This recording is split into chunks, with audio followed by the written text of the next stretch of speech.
గత 11 నెలల కాలం నుండి ఆంధ్రప్రదేశ్‌లో పోలీసులు తీవ్ర విమర్శలు ఎదుర్కొంటూ ఉన్నారు. సామాన్య ప్రజల నుండే కాదు, వైఎస్ఆర్ కాంగ్రెస్ పార్టీ వాళ్ళ వైపు నుండే కాదు, చివరికి న్యాయస్థానాలు కూడా పోలీసులను ప్రతిరోజు చివాట్లు పెడుతూ ఉన్నాయి.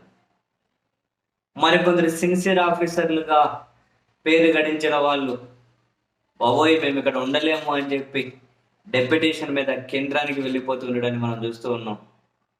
ఎంతమంది ఐపీఎస్‌లకు డీఐజీ ర్యాంకుల వాళ్ళకు కూడా, డీసీ ర్యాంకుల వాళ్ళకు కూడా పోస్టింగ్‌లు ఇవ్వలేదు. చిన్న చిన్న కేసుల్లో వీళ్ళకి నచ్చని ఐపీఎస్‌లను సస్పెండ్ చేస్తూ ఉన్నారు. నచ్చని ఐపీఎస్‌లను. అసలు శాంతి భద్రతలు, చిన్నపిల్లలు, మహిళలు, ఆడవాళ్ళ మీద దాడులు, హత్యలు, అత్యాచారాలు. సరే, ఇక రోజు మాట్లాడుకోవాలి అంటే మన ఓపిక కూడా, మన సెన్స్ ఏమంటారు, మనలో సున్నితత్వం కూడా కఠినమైపోయి అంత దారుణాలు రోజు జరుగుతూనే ఉన్నాయి. వేటి మీద కూడా అంత సీరియస్‌గా దృష్టి పెట్టినట్లు ఈ పోలీసులకు కనిపించట్లేదు. కానీ నిన్న జగన్మోహన్ రెడ్డి గారు పాపిరెడ్డిపల్లె, రామగిరి మండలం, రాప్తాడు నియోజకవర్గం, సత్యసాయి జిల్లా, అక్కడికి వెళ్ళి పోలీసులు టీడీపీ కార్యకర్తల్లాగా పనిచేస్తున్నారు, వాళ్ళ ఒంటి మీద కాకి డ్రెస్ ఇప్పేసి చట్టం ముందు నిలబెడతాము అని చెప్పి తాను వ్యాఖ్యలు చేసిన తర్వాత దానికి కౌంటర్గా ఆయన రామగిరి ఎస్ఐ వాడిన పదాలు, ఆయన ఏకవచనంతో జగన్మోహన్ రెడ్డి గారికి వార్నింగ్ ఇవ్వడం, తర్వాత పోలీస్ అధికారుల సంఘం కూడా అర్థం పర్థం లేని ఖండన, జగన్ గారు అనని మాటలను అన్నట్లుగా వాళ్ళు, ఇవన్నీ కూడా జనాల్లో పోలీసులనే మరింత పలుచన చేస్తూ ఉన్నాయి.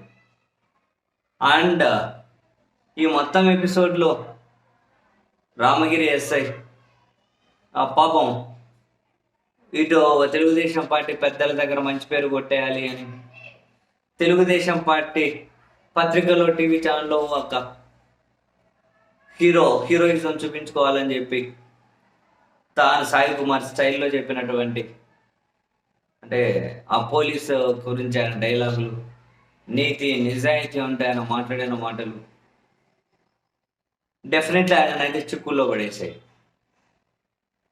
మనం చూసాం వైఎస్ఆర్ కాంగ్రెస్ పార్టీకి సంబంధించిన వాళ్ళు, ఈ రామగిరి ఎస్ఐ, ఆయన వాళ్ళ కుటుంబ సభ్యులు, వాళ్ళ భార్య గారి పేరు మీద ఉన్నటువంటి ఆస్తులు ఏవే ఉన్నాయని చెప్పి ఆ చిట్టా అయితే పబ్లిష్ చేస్తూ ఉన్నారు, ఆ చిట్టా అయితే పోస్ట్ చేస్తూ ఉన్నారు.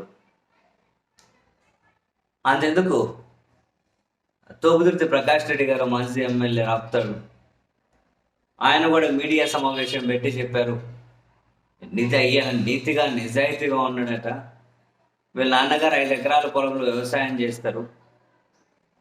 అనంతపురం జిల్లాలో అటువంటి చోట్ల 5 ఎకరాల వ్యవసాయం అంటే ఇంకా అక్కడ ఇంకా అది పెద్ద వ్యవసాయం ఏం కాదు, కన్సిడరేషన్లోకి తీసుకోగలరు. చాలా చోట్ల 5 ఎకరాలు, 10 ఎకరాల, 20 ఎకరాల కింద ఒట్టిగా పడి ఉంటాయి, నీళ్ళు లేక, అవి లేక, ఇవి లేక. పోనీ తోపుదుర్తి ప్రకాష్ రెడ్డి గారు చెప్తారు, ఈ ఎస్ఐ నిజాయితీగా పనిచేసిందట, చిలమత్తూరు దగ్గర ఫామ్ హౌస్ కట్టినాడు, ఆ డాక్యుమెంట్స్ చేతిలో పట్టుకొని చిలమత్తూరు దగ్గర ఫామ్ హౌస్ కట్టాడు. మరి వాళ్ళ నాన్న 5 ఎకరాల్లో పంట పండిస్తే దాని నుంచి వచ్చిన డబ్బులతో కట్టినాడు ఆయన. ఆడే కోళ్ళ ఫారం కూడా కడుతూ ఉన్నాడట. అంత నిజాయితీగా సంపాదించే కడుతున్నాడేమో. అవును, ఇవన్నీ డిఐజీకి చెప్పినారా లేదా?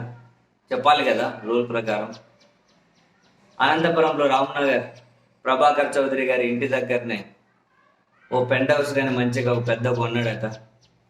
కర్నూలులో అపార్ట్మెంట్లు వాళ్ళ బంధువుల పేరు మీద, వాళ్ళ ఇంట్లో వాళ్ళ పేర్ల మీద విపరీతమైన ఆస్తులు పోగేశారు అని ఆ డాక్యుమెంట్స్నే వాళ్ళు, వైఎస్ఆర్ కాంగ్రెస్ పార్టీకి సంబంధించిన వాళ్ళు, ఆ డాక్యుమెంట్స్ని చూపెడుతూ ఉన్నారు. సో ఇప్పటి వరకు ఆయన ఇవన్నీ లోపల ఉండేటేమో కొందరికి మాత్రం తెలిసేదేమో. ఇప్పుడు అందరికీ పబ్లిక్ అవ్వడమే కాకుండా డిపార్ట్మెంట్లో కూడా పెద్దలు, ఉన్నతాధికారులని ఆరాధించే పరిస్థితి, ఆయన ఆస్తిపాస్తులను ఒక మానిటర్ చేసే పరిస్థితి. ఇప్పటికిప్పుడు సరే ప్రభుత్వం వాళ్ళు వీళ్ళు అండగుంది అని చెప్పి ఏం కాకపోవచ్చు, డెఫినెట్లీ భవిష్యత్తులో ఇవన్నీ ఆయనకు చిక్కులు తెచ్చి పెట్టేది. యూనిఫామ్ వేసుకున్నటువంటి ఒక వ్యక్తి ఒక మాజీ ముఖ్యమంత్రిని ఉద్దేశించి ఈ విధంగా మాట్లాడాల్సిన అవసరం లేదు. మరి నీతి అన్నావు, నిజాయితీ అన్నావు, మరి ఇదంతా ఏంది అని చెప్పి వైసీపీ వాళ్ళైతే నేరుగానే అడుగుతూ ఉన్నారు.